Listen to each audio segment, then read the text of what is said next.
Hello and welcome to my video. Today we're going to be creating chocolate covered caramels. My buddy is a very good candy maker and he created some caramels for me with some almonds on them, and I'm about to unwrap those right here for you guys.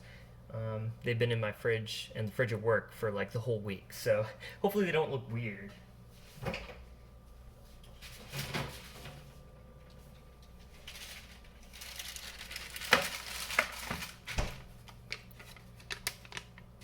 He left a very helpful note for everyone. This was more so at work. I'm not going to be eating these myself because I don't have a sweet tooth like that. But yeah, this hopefully deterred some people at work from enjoying some of what's in here. I taped this up when it had gotten there.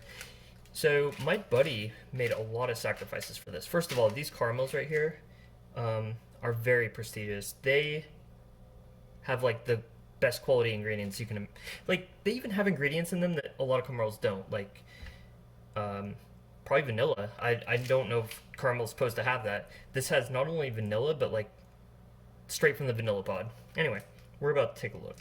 'Cause I don't know the exact details of everything that's in these. There's probably some secret ingredients, if you know what I mean, but let's take a look, see how they've fared.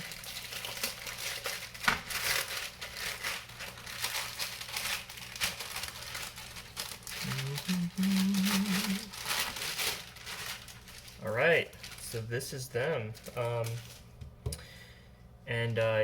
He said that there was about 80. He made 100 and just like ate 20 really quick. And apparently his roommate, the night before bringing them to work, stole a few. So yeah, this is what we'll be dipping in chocolate today, which I will be showing you next. Stay tuned. Okay, so I created some milk chocolate a few months back, and it's been chilling in my cabinets. Milk chocolate has a shelf life of about a year, so it's still good to go. However, it does need tempered, so we're going to unwrap this, and you guys are going to see why. I have not looked for a few months myself, so this is my 23 milk choco. The 23 means 23% milk powder, so that was the recipe I went with. Pretty close to like a European chocolate, but with like the best quality ingredients. Still smells good. All right. As you can see, has quite a bit of fat bloom from the cocoa butter separating from the chocolate and rising to the surface. So this is why it's going to need tempered today. And then this is going to be a coating on that caramel that I just showed you. And I remember I made about 950 grams of this so that I can add 50 grams of seed and come out to about a kilogram of liquid chocolate that we'll be able to utilize in dipping the caramels. I know some people like me to pronounce it caramel, so I'll just add that little footnote in there, but it's not my natural tendency. So yeah, what else can I say? I will try and demonstrate more of the tempering machine aspect of this on this occasion so that y'all can see kind of the process. And I also have some cocoa butter cooking in the oven at the moment as another added element. So yeah, let's begin. Alright, so this is my tempering machine, and the first thing I'm going to do is put the like base chocolate in here and just have it melted down. It's going to take a while, potentially up to an hour, especially with how thick the chocolate is right now. It's like in that huge cake shape. Here is the baffle. This goes into the center, and it basically divides it into two spaces. The reason for that is so that you can put like the seed back here and have it just like funnel into here. All the chocolate's going to eventually end up in this region, and this is where I'm going to be putting the caramels when I'm coating them in chocolate. And then this holds the chocolate in. So put it in like this. And I'm not going to be able to dip the chocolates with the current orientation because I don't have very much counter space over here. But I just wanted to show this part. So I need to go grab the little screws that hold this down.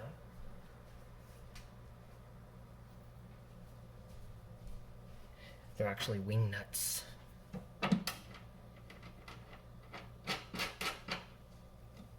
Okay, and this machine is pretty loud, so I'm doing as much as I can before I have to turn it on. And yeah, and then this bolt will spin, which you will notice momentarily. It starts spinning at, it says 85 degrees Fahrenheit, so what I'm going to do is chop up the chocolate so that I can have it melt in here a little bit easier. Okay, so I got my knife that's missing the tip of it because I used it as a screwdriver once. I don't know where the tip went. I just heard a loud noise and it didn't go in my eye. So everything is good. But yeah, I'll chop up some chocolate for y'all to see. We'll start with this smaller big piece.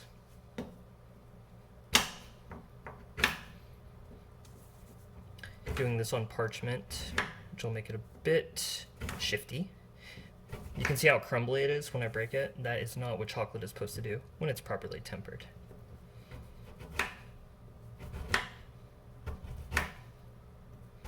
It smells good though.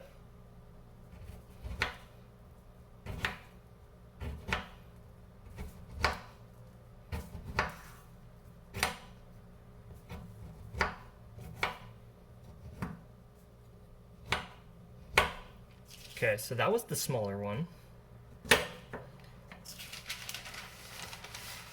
Slide this on over. Make way for the big one. All right.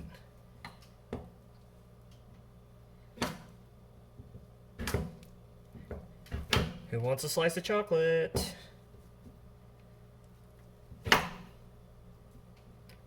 The inside looks like. Appetizing.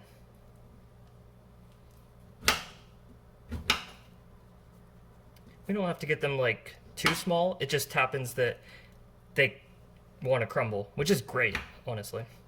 We want as much surface area as possible for the heat to melt them. So the reason the chocolate looks this way is because I didn't temper it.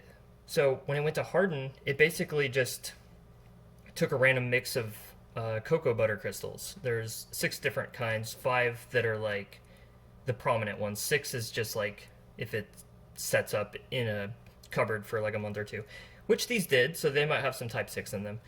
But type 5 is the ones you want. Those are the ones that make it look a little closer to that, but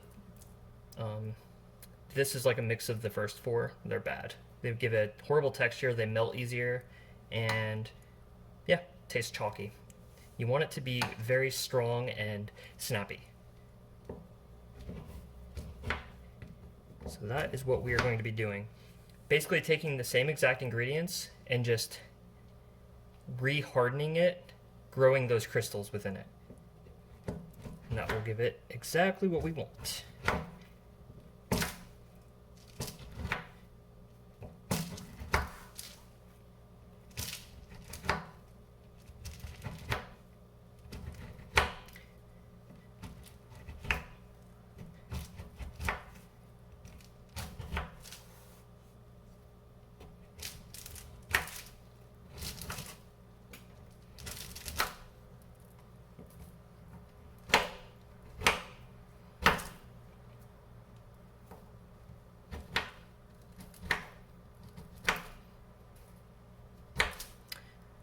Alright, now I'll bring the machine back over and we will pour this in and start the melting process.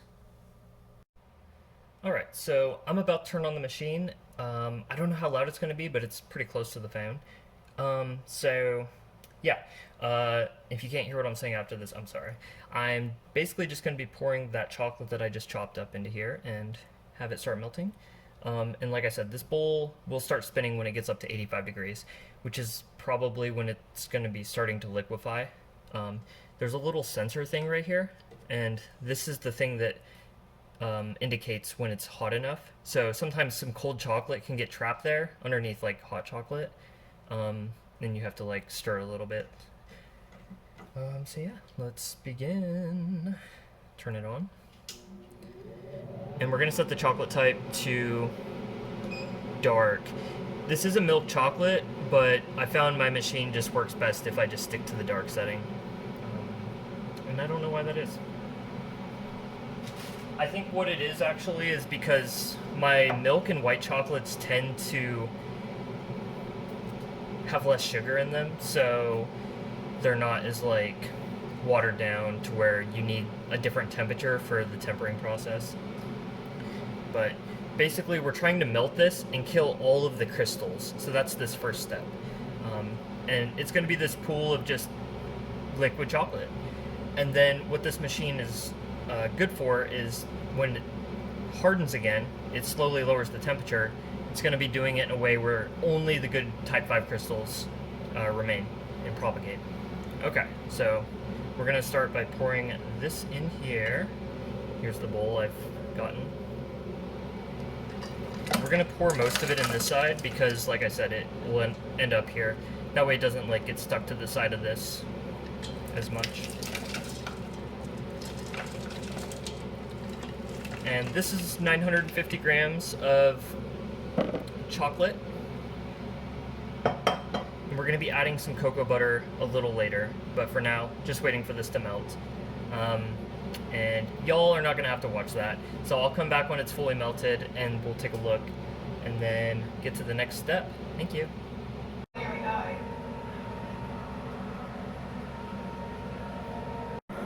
Okay, so we're at the seeding process here. As you can see, the temperature is beginning to drop and it's going to go all the way to 90 degrees. We need to add the seed basically now so that as it's lowering in temperature, it's acquiring the type 5 crystals from the cocoa butter that already are abundant with them and disperse it with this chocolate that has no crystals currently, but it wants to grow some. And the temperature is 72 degrees in here, which is a little high, but the humidity is 55%, which is nice. So this should be good. Here's the seed. There's some like bigger pieces in here, which is a little dangerous because they might not melt, but we're gonna do our best to try to mix it up. So here we go.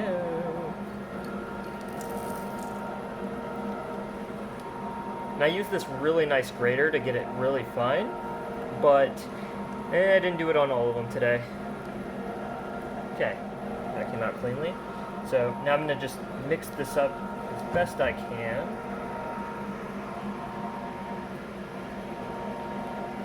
Hope y'all are enjoying the shaky cam. And yeah, I also just introduced a like colder element to the mixture, so that is going to lower the temperature like somewhat quickly as you see it dropping. It'll pick back up. Remember that the temperature gauge is like down here with like a little metal rod, and it sends it up through some coils right there. So I'm just going to try to mix this up and get this stuff all melted before it gets too cold, and then the cocoa butter won't melt anymore. And that's the idea.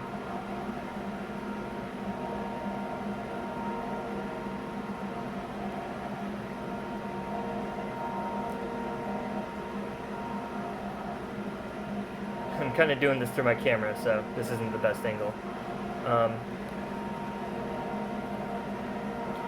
Yeah, so I just got to really watch these bigger pieces right here. I usually like drag them and push them against the bowl because it's heated. Try to melt them. We'll see later if we have any chunks in the mixture. Hopefully not.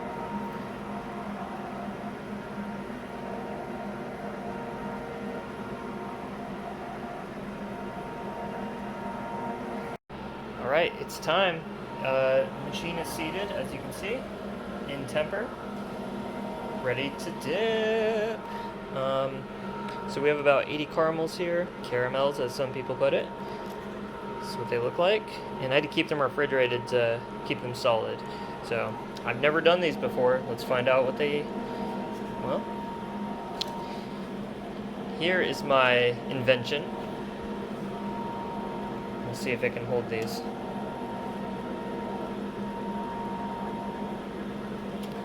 Okay, usually, okay.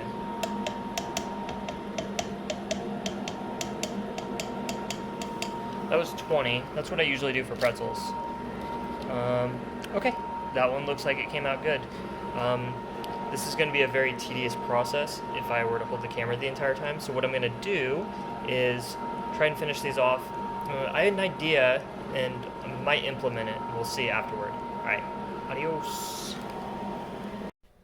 All right, hello everyone. Welcome. This is the results phase of the video, and I'm going to show you how everything turned out. I made these about a week ago, so, you know, they've been setting and kind of just chilling, and after we take a look at them, we're going to package them up. Yeah, so let's begin. What are we going to look at first? Well, how about the main event?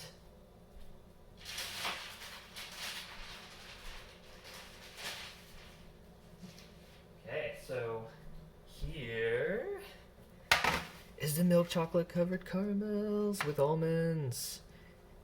Let's see how they turned out. So, one cool thing that I did was I added salt to half of these because I wanted to make salted caramels, as some people pronounce them. I think these are the salted ones because, as you can see, there is a bevy of sodium chloride just laying on the tray. The unsalted ones don't have the tray, so they'd be a little hard to carry over. But yeah, this is what they look like. And this was using my own personal milk chocolate recipe that I created. And it looks like the temper on it came out perfectly. Has a nice hard shell. So those are the salted ones. I think I can try to bring over the others. Let's see.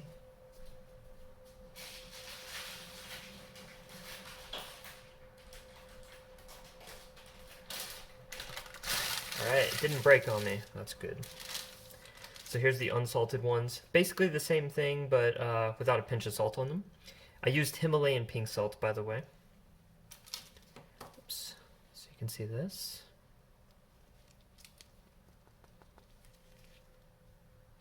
Should I cut through one of these? See what it looks like? Why not? So I'm going to be giving these all away, so someone's going to get a bag that has one that's broken, but that's okay. Let's see. Let's do it to like kind of a smaller one to see what the inside looks like. And I made the previous videos like a week ago, so I'm not sure exactly what I explained. But the caramel inside of these with the almond was made by my good buddy Cory, who I work with. And yeah, he did an excellent job. He's a master candy maker, and I was really happy to be able to collaborate with him. So, Cory, I love you. Let's see. Let's do this one right here in the center. Oh, wow. Look at that! Oh my gosh, that's so pretty! I cut through so easily. So you can see, like, how thick the shell is. It looks pretty even all throughout, so my dipping wasn't too bad. Yeah, basically it looks like a candy bar. And it's most of the way to a Snickers. It's just missing the nougat, which Cory was working on, but apparently is like really hard to create. So there you go. Here's the other side, by the way. It has the marks from the knife. Awesome. That turned out great. Let's take a look at the next part of this. Okay, so I got the caramels put over there. Haha, first try. And, well, let's take a look at what I did with the residual chocolate after I had used up all of the caramels. So, just like with those, I salted half of them and then not the others. So the idea is that you can give multiples of each to different people, and they can give an opinion on if, you know, salting them is the way to go or not. Okay, so this is going to be the fun part because we get to break them out of molds. I don't know which one is salted and which isn't per se. Okay, this one is not salted because I did it on the bottoms of these because obviously they're inside of a mold. But that's what they look like thus far.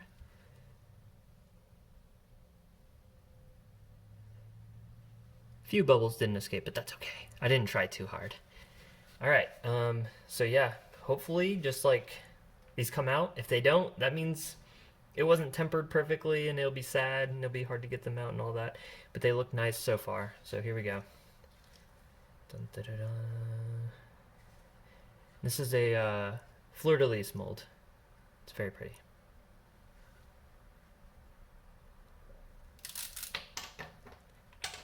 Okay, they're coming out. Now, stuff usually doesn't come out of this super easily because it's like a really thick mold that has very little flexibility to it. So usually what I do is like tap it. There's a few right there.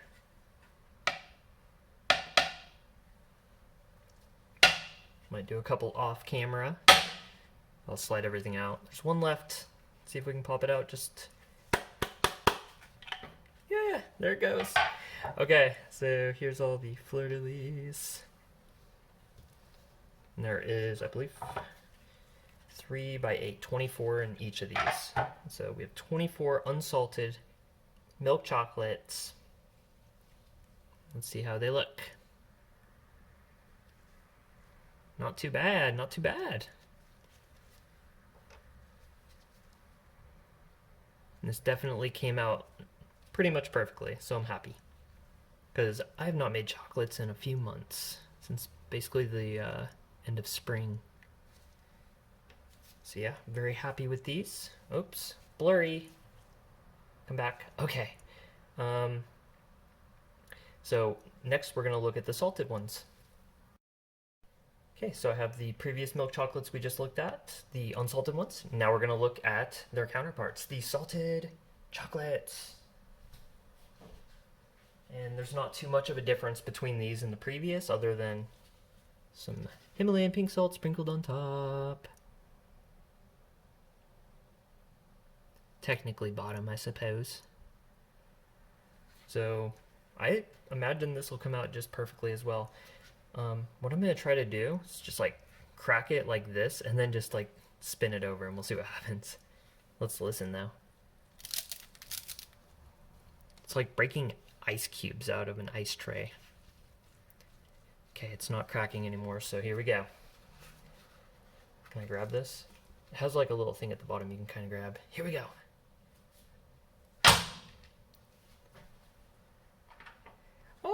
Oh, one remained, one remained.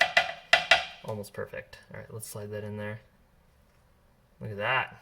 It's so pretty. Okay, which one do we want to look at? We want to look at the best one. I don't know. Let's try this corner one right here. Shiny. And then there's the salt.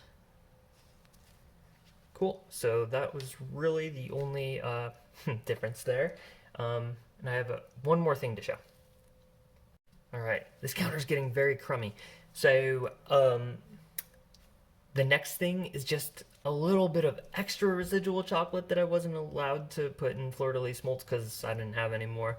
So yeah, I already cracked these ones out, by the way. So I'm just gonna have to show them off as is, sadly.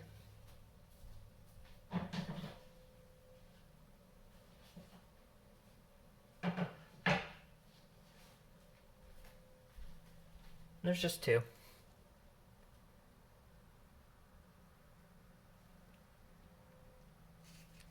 But they came out pretty well, I would say.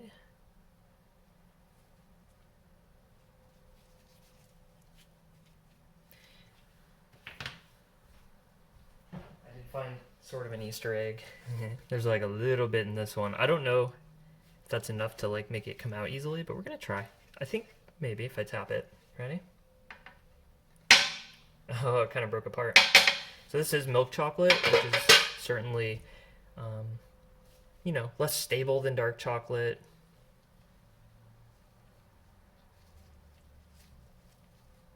And it didn't even make a crack. We're gonna have to break one of these over here for sure. Because we gotta have it. So let's go right here in the middle.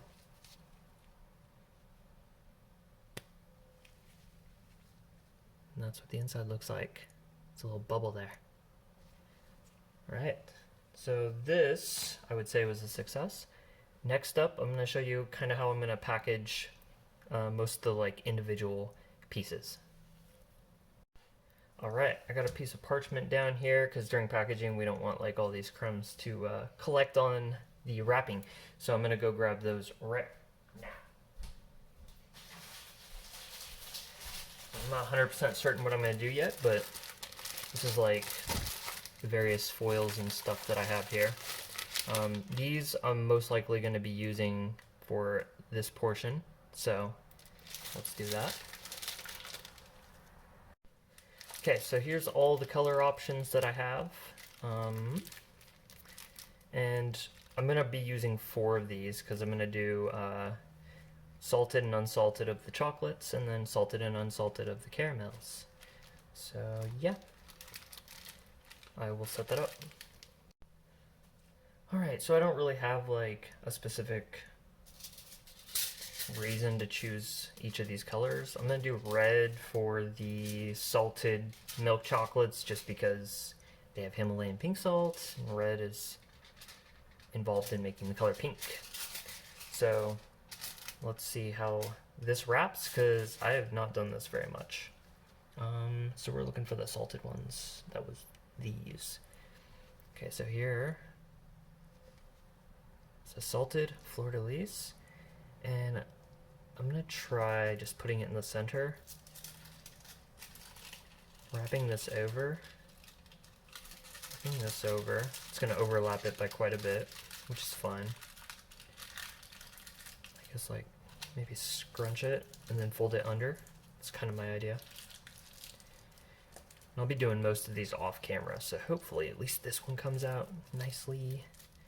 So it looks like that, and then you know you could twist them too, but I'm gonna see what this looks like. Hopefully it gets like nice and flat.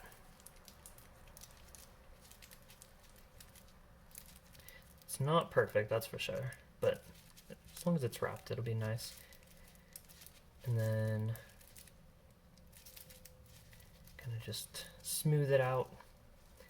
And then that is a salted milk chocolate. Now we'll do the unsalted green.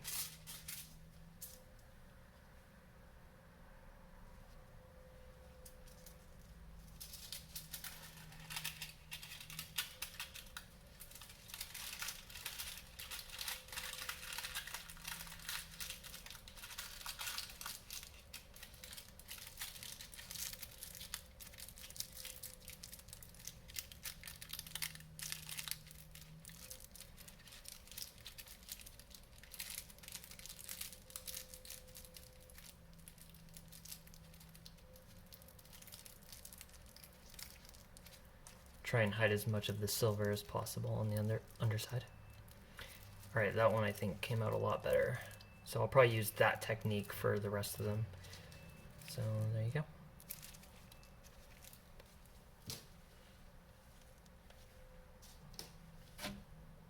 Okay. And then, so I've selected once again something that resembles pink for the salted of the caramels this time, and then just the alternative color. So let's find a salted one.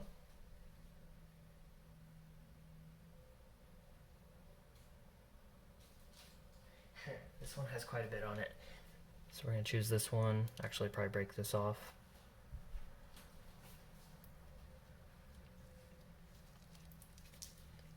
Right, and of course, I've never wrapped one of these before, so this is a new experience for all of us, I assume. Just put it right there in the center.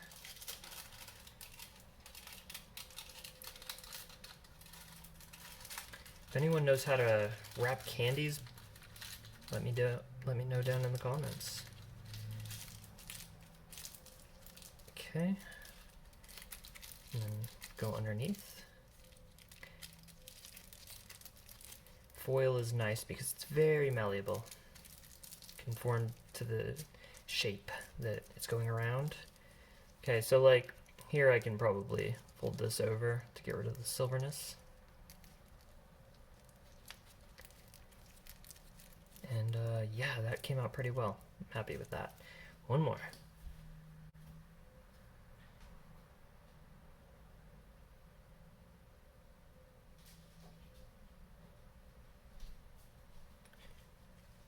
unsalted caramel.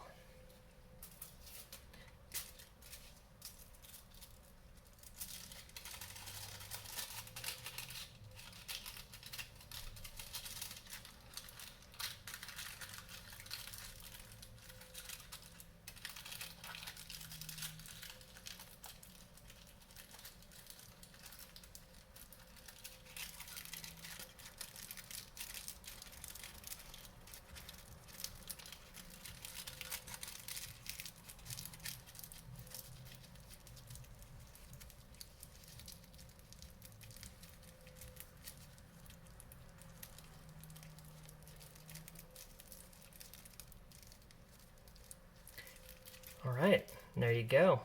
Kind of looks like an egg. That's cool. So I'll bring in the results. And I'm going to be doing the rest of them just like this. And then I'm going to be putting two of these, and I believe one each of these in every package. So it'll be 6 things total. And yeah, stay tuned for that. All right, I got the extra 2 of these wrapped up. So this is going to be the contents of each of these gold Mylar bags that I have here.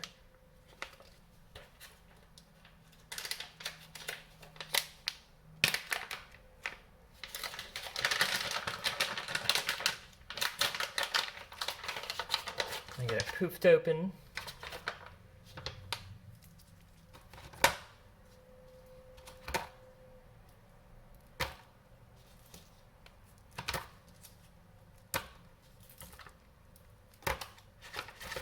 Alright, and close it. Just like that. And I have one more special surprise. My work was getting rid of stuff, and they happen to have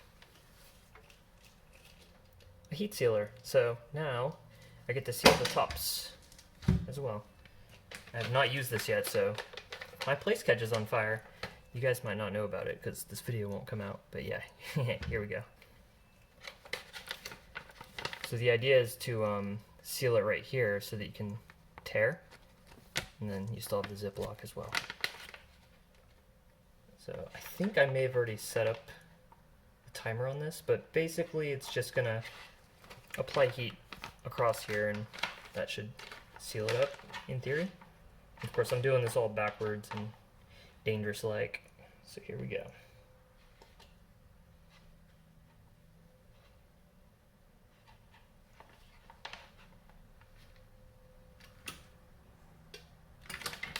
Okay, so apparently it's done.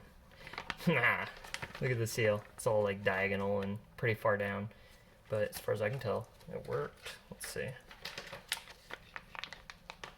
Yep, it's all sealed off. So this one is ready to go to a valued customer, aka a coworker, for free. Haha.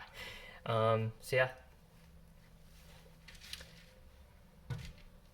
Oops. Thank you for watching my video, and stay tuned in a few months maybe for another one. Bye.